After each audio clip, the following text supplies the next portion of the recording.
Hey YouTube fans, just before we get started, let me just say that I am by no means a professional photographer or I know nothing about video taking.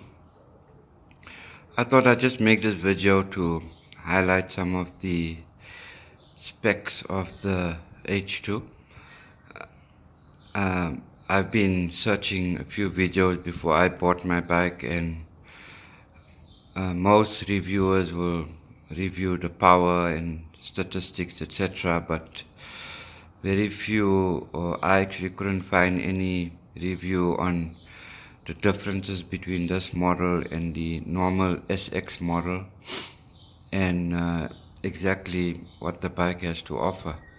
So I thought I'd make a little video for anybody that might be interested in getting a bike soon, and also to talk a bit about why I chose this bike over the K1600GT. I bought my GT Sport a few months back, 2018 model, BMW K1600GT. I was a little bit disappointed with the bike. I had a huge wind buffeting problem on that bike.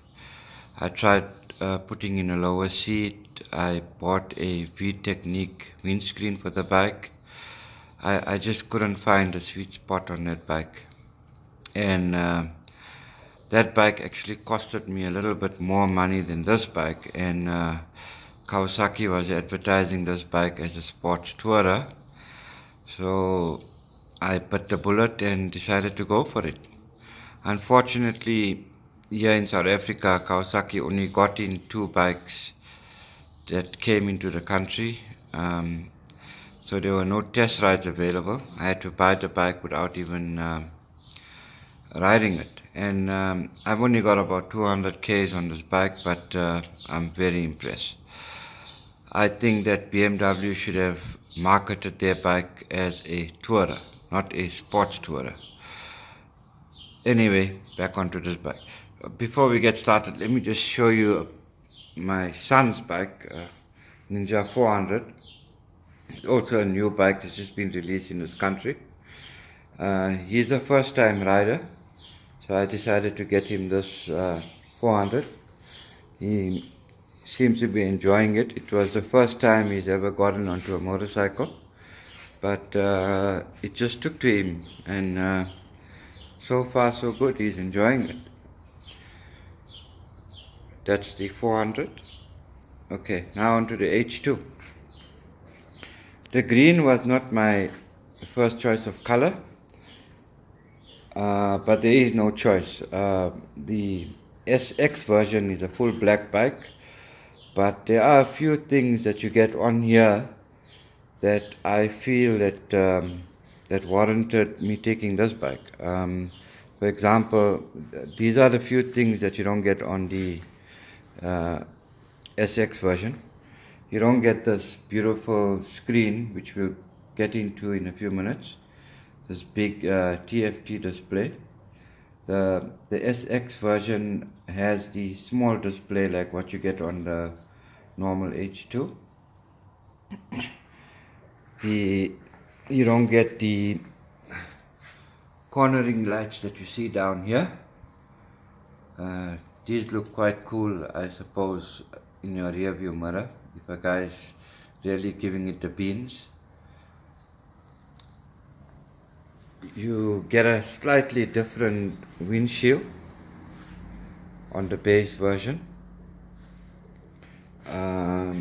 No center stand. Here's a center stand. No center stand on the base version as well. I think that's pretty important, especially if you're doing your own oil services, etc. Some of these items can be retrofitted. Obviously, the screen can't be. You don't get this this knee guard here that you see here. You don't get this on the SX version. On the seat, I had a look at the SX version. It looks like a a pretty cheap seat. You can see this seat has the suede finish on the sides here with the white stitching, and the actual leather on the seat looks more upmarket compared to the base version. The base version, it actually doesn't even look like leather. It looks like a vinyl that's been put on there. You don't get this tank pad. So, in South Africa, this bike costs 290,000 Rand. The base version is about 260,000 Rand. So for 40,000 Rand more, I think you're getting quite a bit more value on this bike. And one of the important things that you get on here, which is not on the base version, is the the down quick shifter. On the base version, it's only quick shifting up but not down. Here, obviously, you're getting both up and down quick shifting. And like I said earlier, that screen alone, I feel, is worth the 40 grand more. Leave alone everything else. So I'll explain that in detail in a few minutes. Yeah, but that's the reason why I went for this bike. And another thing is you don't get heated grips as well. I'm not sure about the cruise control. I heard that it's available as an option on the base model, but I'm not too sure if that's a standard feature on the base model as well. But obviously on here it's standard. Yeah, so that's it. Like I've said, I've only done 200 Ks on this bike, and I'm still getting to know this machine. But what I can say for now is it is buttery smooth. This bike is so smooth. I'm actually surprised. Before I had the K1600GT, I had a K1300S, and that bike had a lot of vibration that came through on your handlebars and on certain other parts of the bike.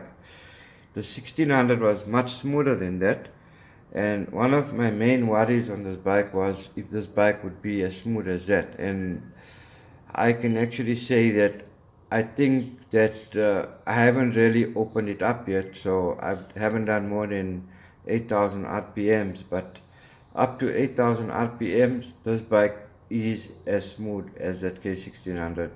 You feel absolutely zero vibrations on your steering, on your handlebars.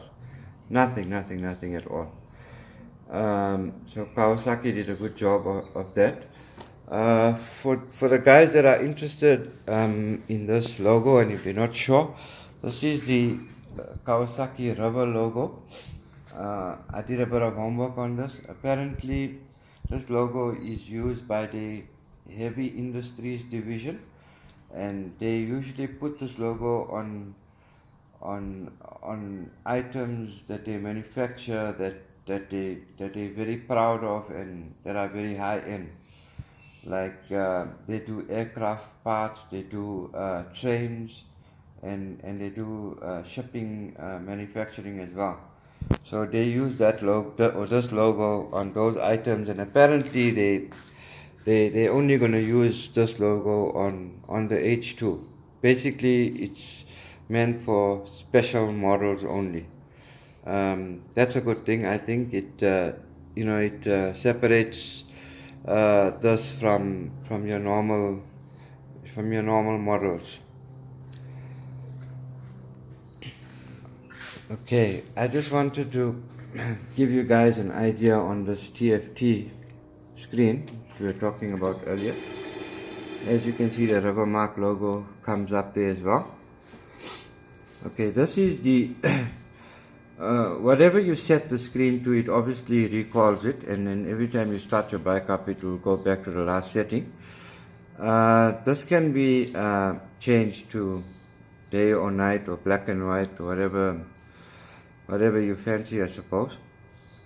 You can see on here on this is what they call the display. What they call the touring display. This is the touring screen. You got your gear selector there. You got your time. This little icon is an IMU icon. This also tells you how economical you're riding this bike. It gives you your range. As you can see at the bottom here, this is interesting. This is a lean angle, and this is the boost pressure, and that is the outside temperature. That lean angle is a bit interesting for me, because if you go up here and you use this to change that, so as you can see there, that's I'm not too sure, but it says the maximum lean. Maybe somebody that knows more about maximum lean than I do can tell me, what a bike like this can do. I'm not sure what the max, but as you can see, I've done about. I just want to check what mileage I've done so far on this bike. Okay, that is changing. That's boost percentage. That's your engine temperature, and that's your boost temperature. And up here, okay, that's your average speed, that's your total time, that's your battery voltage, that's your date, that's your your liters per 100 Ks, your consumption, that's your average consumption, and that's the range. Yeah, so about that lean angle, here we go. I've done only 168 kilometers with this bike thus far, and I've managed to lean this to 24 and 25 degrees respectively. So I'm not sure what the maximum lean angle of this bike is actually, but you can scroll through this, and then this particular screen here will tell you exactly how much you are leaning in the bend. On the right hand side there, I'm not sure if you can see it, but okay, but anyway, you've got your power mode and your traction control modes on the right hand side. Okay, if you go under your starter button here, there's a little button here which you can press. That changes everything about the screen. So if I press and hold that in, then I come to this little screen here, and then here I've got those are just changing units. This is the brightness of your screen, your display mode. This is the one I wanted to show you guys. So if you go back into that, you can choose between touring, sport 1, sport 2 and sport 3.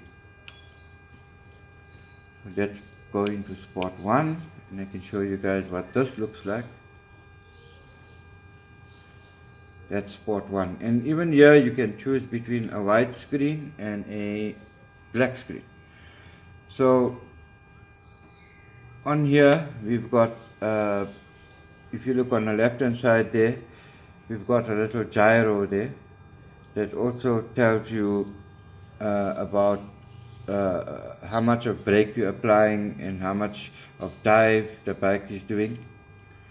And you've got your similar things, but more concentrating on your power buttons, like your throttle.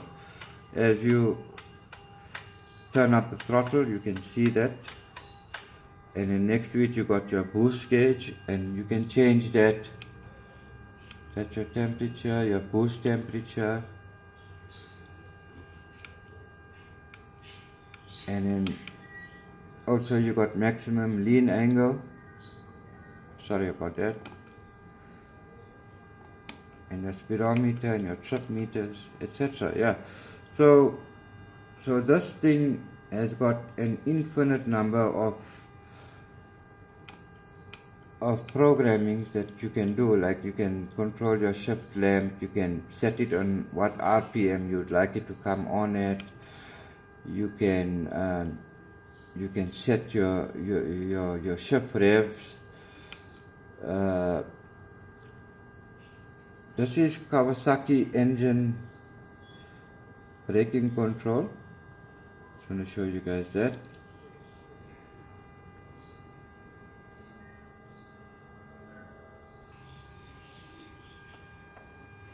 this just puts, you can put that light on and off for the Kawasaki engine braking control. This is the quick shifter light that you quick shifter on and off. You can put this bike's quick shifter on and off. This is your cornering lights, which you can have on and off. The ones I showed you guys in the front there. This is your clock, your date, and you can reset everything back to factory settings.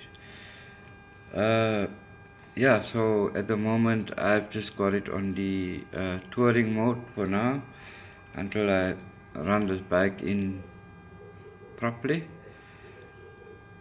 There we go. Yeah, maybe there are some guys out there that can assist me with one thing I'm having with this bike is I'm just not sure how to set up this rebound damper at the back here. If somebody can just assist me and show me an easy way or a link where I can go to just to find an easy way on how to set this thing, or should I just leave it the way it is at factory settings? The one thing I was a little bit disappointed, which I actually thought would be standard on this bike, were the panniers, because all the videos and pictures I've seen of this SE model, you always see them with the panniers on the bike, and apparently it's an option, quite an expensive option here in South Africa anyway. It's about 20,000 Rand for a set of panniers here. So I'd like to get those. I actually think the panniers on this bike look good, compared to other bikes. I actually feel it's actually built for the panniers. And I think the only other thing I would like to change right now would put on an acro pipe or acro slip-on here. This bike is just too quiet. It's actually very silent, people don't even hear you at all on the road with this thing. I think that I have to put that on. And once again, being in South Africa, we get things last in this country, so I gotta wait like 2 or 3 months before Acropovic can start bringing their pipes in here. If you guys feel that I should look at another make of pipe, please let me know on that as well. Yeah, so very excited. I did not feel like that when I bought my 1600. Just that weight saving of almost 85 kilos between the two bikes alone is a huge difference. It's so much easier to ride. You feel so much more confident in this thing.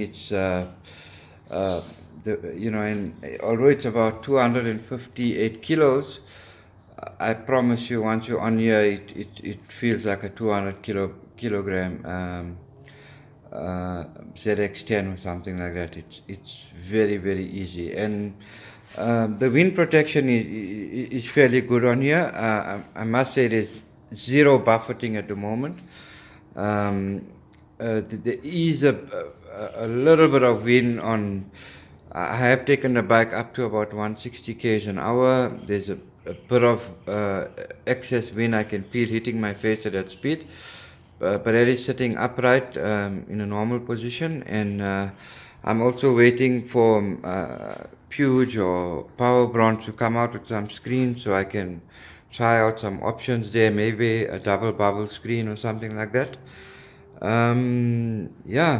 Grip is fantastic on this bike, even when even when you just get started and your tires are still cold, you can feel that there's a decent amount of grip. So overall, very, very impressed. I know it's an expensive bike. I'm not sure if Kawasaki is going to start renaming all day supercharged bikes H2 now, or it's just special edition, a few models only type of thing, but we'll wait and see. Obviously, if they keep this bike as a special edition type of thing, then it might become collectible and might not lose so much value as what the other bikes do. I know my brother-in-law, he's got the normal H2 which he bought last year. And when he saw this bike, he was actually a little bit envious because he felt that he paid more money for his bike and he's got so much less for his bike. Okay, his bike is a totally different type of animal. It's pure out racing. All he knows that all his components are racing components, but he doesn't track his bike. He's a rider like I am, and he feels that he would have got so much value on a machine like this than what he got at the moment if he just waited. He feels that that bike of his is a bit of an overkill. Because he just can't use all that power on the road, and he feels with this bike you at least get a bit of luxury items on you as well compared to what he's got. Yeah, so I hope you guys enjoyed this video, guys. Like I said, I do apologize. It's my first video. I'm a little bit nervous, and I'm by no means a professional videographer or anything like that. So yeah, I apologize for some of the bad shots and my grumpy voice as well. Thanks for listening and thanks for watching, guys.